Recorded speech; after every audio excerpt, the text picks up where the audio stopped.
Good evening, I'm Harch. And I'm Nolan Johannes. Tonight in the news. I'm Kathi Belich. I talked to a Vietnam vet about a decision he's been waiting for a long time. Action 16 delivers. Really delivers. I'm Gerry Gartenberg. The story is coming up on Newswatch 16. Plus, Tom Clark's weather outlook for the week. And Joe Zone tells us about a lifetime contract for one of baseball's greatest players. Newswatch 16 is next. In your car, listen to Newswatch 16 on WKRZ AM 1340. Proud to serve northeastern and central Pennsylvania. This is WNEP 16, the news station. Now, Nolan Johannes, Karen Harch, pilot Jack Rubin in Skycam 16, chief meteorologist Tom Clark, and Joe Zone on sports. This is Newswatch 16. There are mixed reactions tonight over a tentative $180 million settlement reached in an Agent Orange lawsuit. 15,000 Vietnam veterans and their families claim they suffered all kinds of health problems, including cancer, because of exposure to Agent Orange. It was a herbicide used during the Vietnam War. In New York today, 7 chemical companies agreed to pay the vets $180 million, but with interest added that will probably grow to $250 million. A judge still has to okay the settlement worked out between the companies and the veterans' attorneys. Committed gross corporate irresponsibility for so many years. The veterans are the tip of the iceberg compared to the civilian population around this country suffering the same problems. While some vets are happy about the agreement, others don't like the fact that the chemical companies who made Agent Orange aren't admitting responsibility for the injuries. And some vets wonder why the federal government isn't forced to pay up. Newswatch 16's Kathi Belich talked with one local vet about his reaction to today's settlement. 38-year-old Eugene Liberty of Arlington is one of the Vietnam vets who brought the suit against the 7 chemical companies which manufactured Agent Orange. He was an Army sergeant in Vietnam back in 1967 and 68 when planes like these often buzzed over the forest spraying the herbicide. The families of many Vietnam vets who died from mysterious ailments claim Agent Orange is to blame. Liberty says he joined the lawsuit because of all the headaches, bone and joint problems, and stomach problems that his doctors can't explain, and because of the problems his family has had since Vietnam. She's had several miscarriages, and according to the information that we've received from certain agencies concerning Agent Orange and pounds they can have, people can have, it was one of the things on the list. So. Liberty says he's happy to hear that he and many others may soon get some money for the physical suffering they've endured after their encounters with Agent Orange, but he says he'd rather see something else come out of all this. If they can really get this down, what the chemical is causing, or did cause, or whatever, and they can come up with some kind of drug for it, or if it's the cancer, if they can cure cancer, I think the treatment is just as good as the money in a way. Liberty isn't haunted by the threat of serious problems he could face in the days to come because of Agent Orange exposure, but it's on his mind. It comes up every once in a while. You're sitting around thinking about different things, but there's nothing you can do. It's like any other sickness. I guess you can get cancer today and never have been in Vietnam or anything else.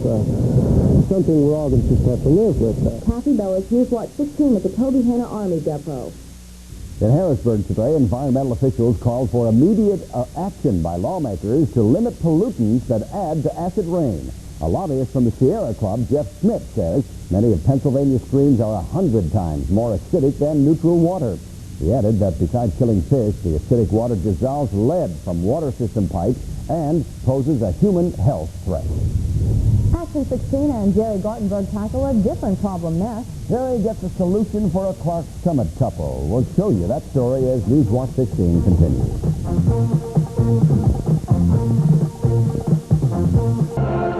Roses are red and violets are blue. To all of our mothers, WNEP loves you. To make this Mother's Day special, WNEP wants to honor our mothers by sending them flowers. During the week of May the 7th on Dialing for Dollars, I will deliver a bouquet of roses to 5 special mothers.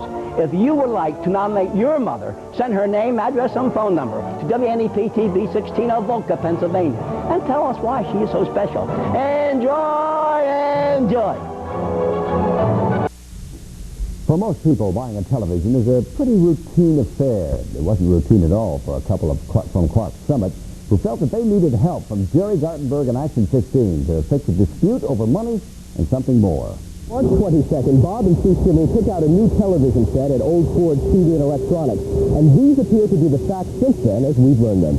The store owner's son, Frank Nardone, agreed to sell the Schimmels a Zenith Advanced System 3 model for $750.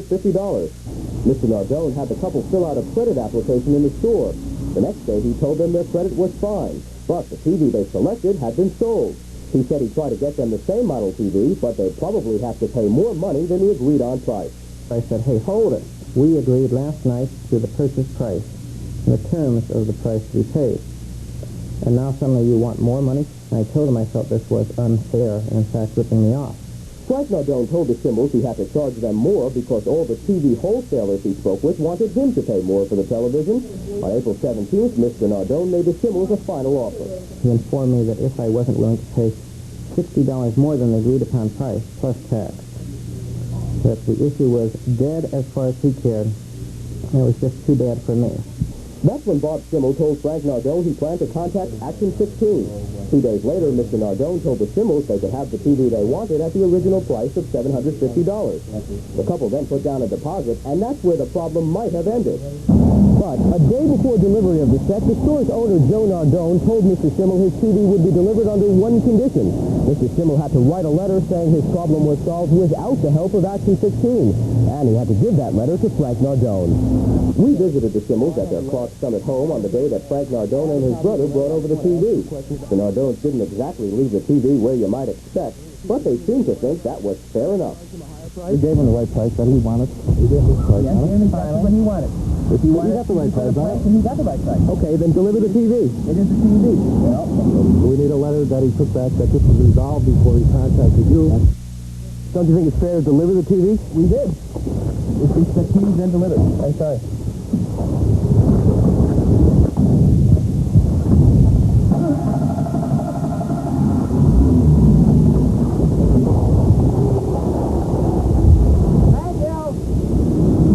Well, we helped Mr. Schimmel bring the TV into his house. He didn't give the Nardones the letter they asked for because he feels Action 16 did help him get the TV at the original price. Now, the people from Old Ford's TV and Electronics don't agree with that. They say we had nothing to do with the Schimmels getting satisfaction. Either way, the couple now has just what they asked for all along, a TV for $750 with no strings attached. Now, folks, remember, if you run into a consumer problem and you need some help, just write to me, Gerry Gartenberg. The address is Action 16, Box 16, Avoca, Pennsylvania, 18641. Karen. Okay, thank you, Jerry.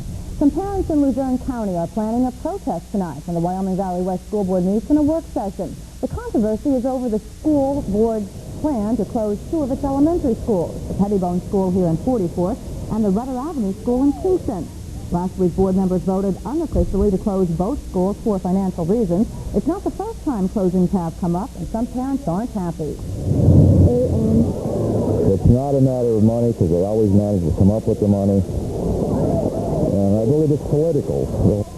The parents plan to picket tonight's meeting. A final vote on the Wyoming Valley West school closings will come Wednesday night. Newswatch 16 continues with our chief meteorologist, Tom Clark. And I think Tom has something new up his sleeve, don't you, Tom? I sure do. First of all, no rain showing on the radar sweep at the moment. Not yet, anyway. We'll talk about what's ahead weather-wise and the quality of the air that you breathe. Stay tuned. You can make a miracle happen. On June 2nd and 3rd, WNEP will present the Children's Miracle Network Telethon to benefit the Children's Hospital of Geisinger Medical Center. You'll meet some special children who have serious health problems, and through the care of Geisinger are here with us today. Every single penny that is raised will stay right here in northeastern and central Pennsylvania to make a miracle happen and celebrate the spirit of life with us right here on WNEP TV 16. Well, we're all ready for some nice summery weather. Sure. Yeah. Find out about it, all right? Hey, what about it, Tom? Can you wait about 3 or 4 days? Have to. Sorry about that. This is Clean Air Week, a week put aside to call attention to how important it is to keep the air that we breathe clean.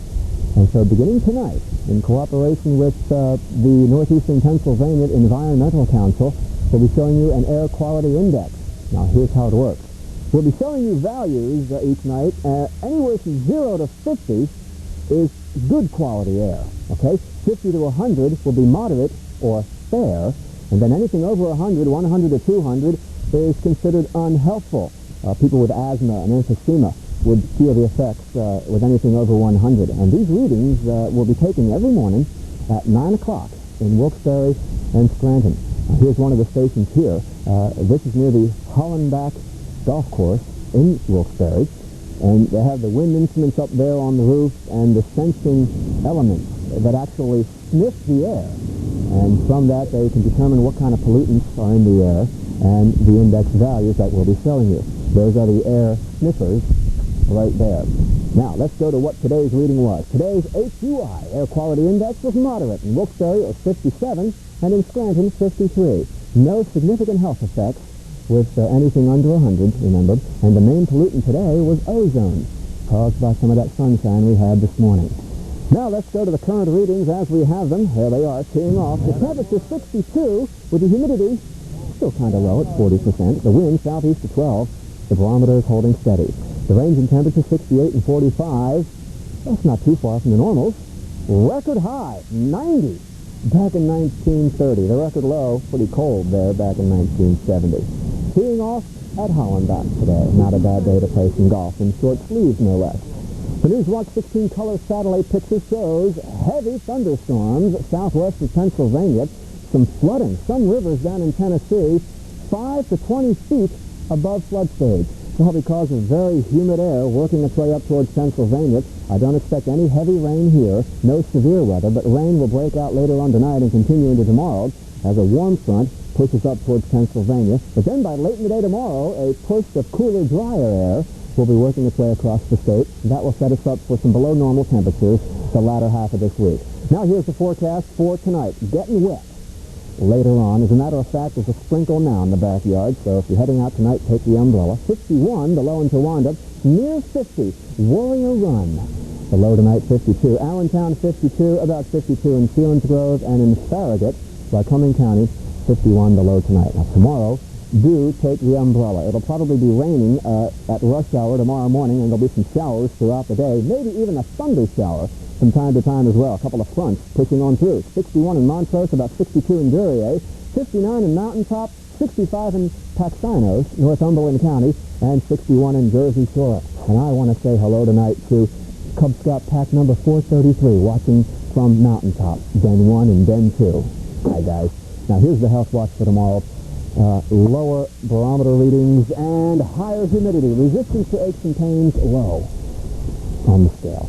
Sunrise and sunset 5:54 and 8:09. Rain tonight, rain tomorrow, high of 62. A shower likely on Wednesday, unsettled in the atmosphere, but most of the day dry, 62. A cool day on Thursday, a dry day, beautiful on Friday as I see it now. So it's umbrella weather once again. And rain helps to clean the air, too. Good. So the quality of the air may be a little bit better tomorrow. That depends upon what's falling down in that rain, from what I understand. Right, Tom? Could be acidic. Yeah, that's right. Thank you, sir. Phil Zone is next. He'll have all the sports. And I'll also have the story of a lifetime contract and a career-ending injury, plus a wrap-up of the weekend action. Everything you want to know about outdoor life Saturday.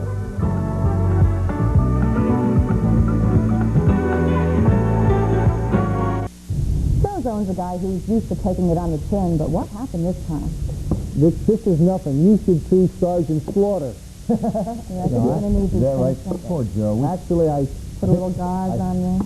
fell off my bicycle yesterday in the Wyoming Valley, Wyoming area Cancer Society run, and I went over the handlebars and picked up a couple stitches. But Yeah, take this with you in the next race, all right? I mean, you got dunked Yeah, last you're gonna week. need 2 weeks ago, I Fell almost off the drowned. bike. Yeah, there, take it all with you. Yeah. By the way, record number of riders for that. It was very successful, other than the fact, and I'll be collecting your pledges, even though I only went about 18 miles. Not that bad. Let's go with them. Yeah. Okay, if there's anything that can take the old fire away, it's a long-term contract. Imagine even a lifetime contract. That's what George Brett has today. The Royal signed Brett through 1983. That's an extension of a 5-year deal that had 2 years left. Brett is making about $1 million a year, and he's not even playing. He's recovering from a knee injury that'll keep him out for 2 more weeks. Brett's .328 average over the past 5 seasons is the best among all ball players. If you're one of those skeptics who wondered why Devil's Bag was pulled from the Derby, listen to this. During a routine examination today, they found a fracture in the right front heel. Devil's Bag, the 2-year-old horse will be your last year in the pre-derby favorite until he was pulled by a trainer, is through with racing. He'll retire. Trainer Woody Stevens took a lot of flack when he pulled Devil's Bag, saying that the horse looked tired. Obviously, though, he did see a problem. Devil's Bag will be retired to stud. Stevens, of course, loses Devil's Bag, but he's still got another horse with a lot of work still left to do. There was a lot of talk on Derby Day about a couple of filly favorites, but down the stretch at glorious Churchill Downs, it was obvious that Woody Stevens' colt Swell would win the Run for the Roses, the first win at the Derby for jockey lefty King Kai. The NBA got some good and some bad news on Saturday. First, Oklahoma's Wayman Tisdale decided not to declare hardship to play his senior year at Oklahoma. But All-American Michael Jordan of North Carolina went the other way. He declared himself eligible for the upcoming draft. On the court, the New Jersey Nets and the New York Knicks brought some new life to their playoff series. The Nets beating Milwaukee and New Jersey, the Knicks getting the Celtics in New York. Those series are all even at a game apiece, while Phoenix and L.A. lead theirs 3-1. The 7th annual Scranton Half-Marathon proved a perfect tune-up for Stroudsburg's Stu Carden. Carden won the women's division and is now headed for the Olympic marathon trials in Seattle. The New York Islanders are headed for their 5th straight Stanley Cup final. They beat Montreal, eliminating the Canadiens 4-2. It sends the Islanders into the final against Edmonton. The Phillies played 500 ball over the weekend. They blasted the Reds Saturday but lost yesterday. They remained in 3rd place, 2 games behind the Mets. The Yankees are winning on Sundays but losing everything in between. They're tied for fewest wins with 9 and trail first place Detroit by 13. Tom Watson moved to the top of the PGA money list by winning another Tournament of Champions. Kel Yarborough, prepping for next month's Van Scoy 500 at Pocono, won the Winston 500 at Talladega. And the New Jersey Generals got a spectacular game from Herschel Walker.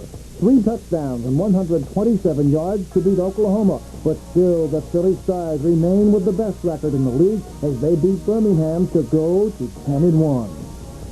Quite a busy weekend. Now, you might look at the NBA and pick the Knicks QB Brown or the Nets Stan Albeck as Coach of the Year. Frank Layden, Coach of the Utah Jazz is Coach of the Year. Why? Well, Layden led the Jazz to their first ever playoff appearance. They trail Phoenix, though, right now, 3-1. One baseball game today, Chicago, the Cubs, they beat San Francisco 10-7. That's all of it. Give tonight your best shot. I'll see you at 11 o'clock. Will you see that? Yeah. That's not too bad. You're letting your chin as usual, right? Right over the handlebars. Oh, that's pretty safe. Right, thanks. Good going, Bill. Newswatch 16 continues with a tribute to a man who gave his all. We'll tell you the story of an old soldier who fought for his country twice and loved his neighbors. Stay with us. Catch the hottest hits in the country on WNEP TV 16. It's America's Top 10. You'll hear the biggest hits performed by the hottest acts on the pop, soul, and country album charts. You'll see the latest music video, and host Casey Kasem will count down the top hits of the week on the Billboard charts. You'll also get the inside scoop from exclusive interviews with the biggest musical groups and solo acts. All this and much more on America's Top 10. Saturday on WNEP TV 16. Finally tonight, our last hurrah for one of this area's most honored old soldiers. 92-year-old Leo Tierney left this life yesterday. The former Pittston police chief in the 1920s is seen here from a past Newswatch 16 interview in his Pittston home. Leo Tierney fought in the Mexican-American War and World War I, receiving 2 Silver Stars for bravery with the 28th Division. There were many other medals, citations, and awards for this old soldier who battled with other Pittston men on the banks of the Rio Grande in 1916, and then in France as commander of Battery B, 109th Field Artillery. There were other battles as well, including one where Captain Harry S. Truman rescued Tierney from a German attack. He visited with the President, Harry Truman, many times, including a White House visit back in 1950. Pittston's old soldier, Leo Tierney, will be laid to his final rest this Thursday. And that is Newswatch 16 for a Monday. Be sure to join us tonight at 11 on the update when we'll tell you what happened with that dispute over school closings in Luzerne County. World News Tonight is next with more on the Agent Orange settlement. For the team, thank you for being with us. Enjoy your evening.